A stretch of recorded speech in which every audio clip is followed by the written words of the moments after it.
Hello，大家好，欢迎来到可乐财经，一个关于投资理财的频道。今天要聊的话题是，买包包投资到底值不值得？那如果我把同样的钱放入股票市场，会怎样呢？说到包包，最经典的就是爱马仕。爱马仕是世界最著名的奢侈品品牌，1837年由 Thierry Hermès 创立于法国巴黎。早年以制造高级马具起家，拥有悠久历史的爱马仕，从1837年在巴黎开设首家马具店以来的180年间，就一直以精美的手工和贵族式的设计风格，立足于经典服饰品牌的巅峰。我们可以看到，在2010年 Birkin 的售价大概是$9000，而在2020年Birkin handbag 现在的售价是$13000，所以我们可以简单的推算出回报率大概为40%。接下来，让我们看看以下3种投资方法。第一种，如果我在2010年把$9000投资在 Birkin，10年后卖出，将获得大约$13000，回报率为40%。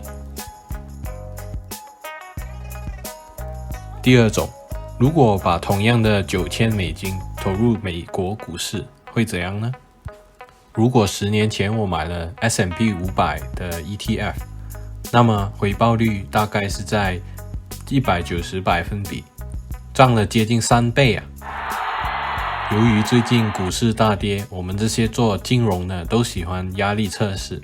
让我们来举一个例子，假设我真的很倒霉，我在2010年最高点买入，然后在2020年最低点卖出，回报率竟然也有80%。第三种投资方法，直接购买奢侈品行业的股票。那么我们要如何分析及筛选投资哪一家公司呢？奢侈品公司连续第5年表现出色。如果我们整体来看2020年，那么奢侈品股票已经连续第5年跑赢大盘。时尚圈比较重要的指标就是潮流。我运用了 Google Trends， 把这5家公司 Gucci、Hermes、Louis Vuitton、Burberry、Coach 的关键词来分析5年以来消费者们对这些品牌的兴趣变化。爱马仕可能由于一直都是最昂贵的奢侈品，消费者们对它的兴趣都是一直处于比较中庸的状态。但是有趣的是，从这个图形我们可以看出，消费者们对爱马仕的兴趣在今年内一直都处于第一位。奢侈品界大佬 LV 一直都在并购各种品牌，稳健成长的成为如今的奢侈品龙头。消费者们对 LV 的兴趣也一直在增加，如今排名仅次于爱马仕。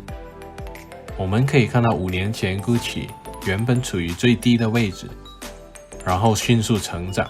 随着著名 rapper Lil Pump 推出的 Gucci Gang 歌曲在2017年达到巅峰后，最近慢慢的冷却了下来。法国的 Burberry 就从5年前最高的位置渐渐衰退到现在最低的位置。重新任命的创意总监、时尚界奇迹 Riccardo Tisci 加入后就一直下滑。Coach 也属于比较入门级的轻奢品牌，因此我把 Burberry 和 Coach 这2家公司排除在外。接下来让我们看看股票分析。我会比较推荐的股票是投资爱马仕和 Kering。根据爱马仕在10月22日发出的财报，他们的表现非凡，是第一家转亏为盈的奢侈品公司。我的猜测是，有可能因为封锁期间，消费者们都储蓄了一笔钱，可以买包包了。消费者们对 Hermes 今年的兴趣大幅度提升，加上相对于其他品牌，他们的旅行消费风险比较低。我的建议是买入价格低于800，目标价格为1000。Kering 旗下的品牌比较多，有 Gucci、YSL、Balenciaga、Alexander McQueen 等等，所以单个品牌表现不好的风险会降低。Kering 也在同一天10月22日发布了他们的财报，他们的表现也很好，旗下另外一个品牌 Bottega Veneta 却有着惊人的成长。由于 Gucci 品牌的表现差强人意，相对的旅行消费风险也比较高，所以发财报后一直下跌，但是我个人却觉得这个是好的买入时机。我建议的买入价格低于550，目标价格为680。现在让我们来看看这3家公司 LVMH、Kering 还有爱马仕的股票表现。我简单的算了一下股价回报率所获得的结果，注意，这些都只是从股价算出来的回报率，我还没把股息算入在内。那我们可以看到这3家公司的回报率在10年之后大概都在3到4倍左右，其中表现较为良好的是 Hermes 和 Kering 这2家公司。那让我们来总结一下所描述的3种投资方法。从这个图表我们可以看到，投资奢侈品行业的股票可以获得最高的投资回报率，平均回报率为400%，然后到 S&P 500回报率为200%，才到投资包包回报率为40%。当然以上都是单纯的投资一笔资金，但是如果你像30而已的女主，可以通过爱马仕包包开拓了富太太的圈子，甚至是商机，当然会大大提高回报率。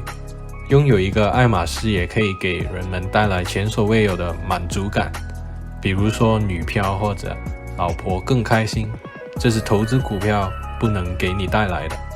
好了，这集的影片就到这里，大家记得按赞、订阅加分享，我们下一集再见，拜。